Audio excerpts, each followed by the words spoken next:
प्यारे बच्चों, आज हम आपके लिए कहानी लाए हैं बादशाह और 7 शहजादियों की।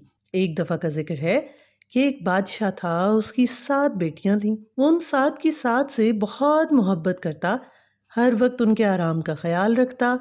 एक बार जब दस्तरखान सजा हुआ था, सब लोग साथ खाने पर बैठे थे, तो बादशाह ने अपनी बेटियों से एक सवाल पूछा, तुम लोग मुझे कितना चाहती हो? बड़ी शहजादी ने कहा, बाबा मैं आपको गुलाब जामुन की तरह चाहती हूँ। बादशाह बहुत खुश हुआ और उसने उस शहजादी को 4 गांव दे दिए। दूसरी ने कहा, मैं आपको बर्फी की तरह चाहती हूँ। बादशाह ने उसको काफी बड़ा इलाका बख्श दिया। तीसरी बेटी ने कहा, आपको मैं अमृति की तरह चाहती हूँ। उसको भी बादशाह ने बहुत सी जमीन जायदाद दे दी। इस तरह वो सबसे पूछता गया और सबको मालो दौलत मिलती रही। जब 7वीं बेटी की बारी आई तो शहजादी से पूछा गया कि तुम मुझे कितना चाहती हो? तो उसने बहुत प्यार से कहा, बाबा मैं आपको नमक के बराबर चाहती हूँ।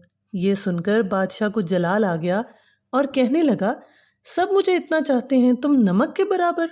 वो बहुत नाराज हुआ और छोटी बेटी को महल से निकाल दिया और कहा कि कभी यहाँ दोबारा कदम ना रखना।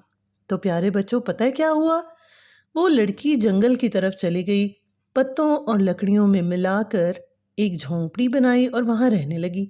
भूख लगती तो फल खा लेती और सूखे पत्तों का बिस्तर बनाकर सो जाती। एक दिन जब वो सोकर उठी तो देखा कि रंग बिरंगी चिड़ियों ने एक तरफ पर बिखेरे हुए हैं। उन परों को उसने जमा किया और एक छोटी सी पंखिया बना ली। गर्मी में इस पंखिया से हवा ले लेती। फिर दूसरे दिन उसको और पर मिले तो उसने बहुत सारे पर इकट्ठे किए और कई पंखियां बना ली और जंगल के किनारे सड़क के पास जाकर बैठ गई। लोग आते गए और पंखियां खरीदते गए। इतनी खूबसूरत पंखियां उन्होंने कभी देखी ही नहीं थी। अब तो वहां पर भीड़ सी लग गई थी। एक बार शहजादी का इधर से गुजर हुआ तो उसने बहुत खूबसूरत पंखियां देखी जो कि उसने आज से पहले कभी भी नहीं देखी थी और उसने खरीद ली।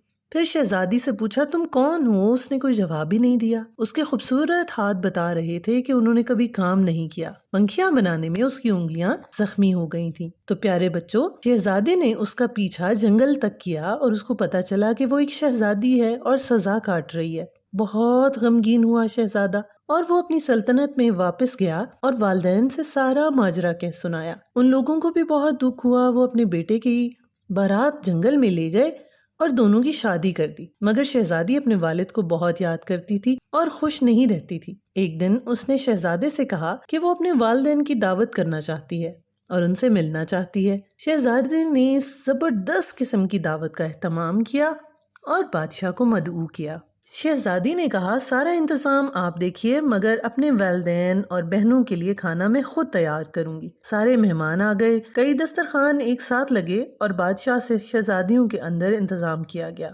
जब वो खाना खाने बैठे तो उनकी बेटी सामने आकर बैठ गई। उसने नकाब पहन रखा था। जब बादशाह ने पहला नवाला लिया तो खाने में नमक नहीं था। दूसरी डिश निकाली, वो भी नमक के बगैर। तब उनको बहुत गुस्सा आया। मुझे बुलाकर यूं बगैर नमक के खाना खिलाया गया। तब शहजादी ने अपने चेहरे से नकाब उठाया और कहा, बाबा आपको नमक के बराबर चाहती हूँ। यही कहा था ना मैंने, नमक के बगैर किसी चीज में लज्जत नहीं होती।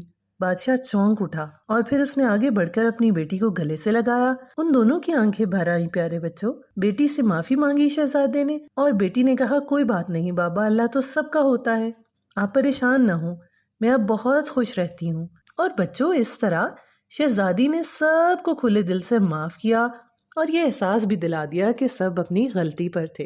तो प्यारे बच्चों, कहानी से आपको सबक ये मिला कि आप भी जब गलती करें तो अपनी गलती को ज़रूर मान लें। इससे आप छोटे नहीं होंगे। हमारे चैनल को लाइक करें, सब्सक्राइब करें, शेयर करें। ये है फैंटास्टिकल जर्नीज़ विद आमिना की दुनिया।